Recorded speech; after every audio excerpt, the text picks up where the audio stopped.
પછી એ મને 3 દેખાણા. પછી થોડોક ટાઈમ થયો ને એટલે મારા ઘરના કે એકદમ મને કે મને તારામાં કાંઈક દેખાણું, મને આમ કે તું ધૂણવા માંડી. પછી અમે બે નોખા રહેવા ગયા. પછી લગભગ 3 વર્ષ પછી મારા દેરના લગ્ન કર્યા. મારા દેરના લગ્ન થયા અને બીજા 2 દિવસ થયા અને હું નોકરી હતી ત્યાંથી બે ભાન થઈને પડી ગઈ.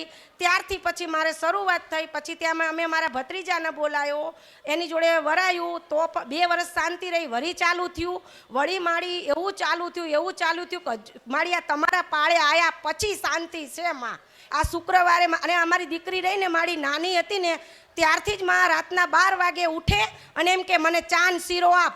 અને શુક્રવારે તો મારી એનો જીવ જતો રહેતો. હું નોકરી હતી, મારા ઘરના કે તું તાત્કાલિક આવી જા, હું 108માં દીકરીને લઈ જાઉં. અને મેં તો ત્યાં મેં કીધું મારી અમૃત બાપાના મેલડી માં તમે પહોંચો, મારી દીકરીને કાંઈ ના થવું જોઈએ. અને માં તમે કાંઈ થવા ના દીધું. 6 વાગ્યા ઓક્સિજન લઈ લીધું અને માં તમે મારી દીકરીને એમ કેમ રાખી.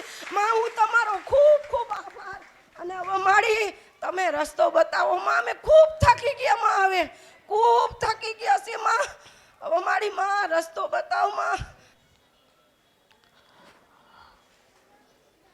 એક ઘરમાં અમારે જે તકલીફ થઈ ને માડી, આજથી 3 વર્ષ પહેલા મારી યાર બાજવા માંડી, મંદિરનો ઘા કરી નાખ્યો.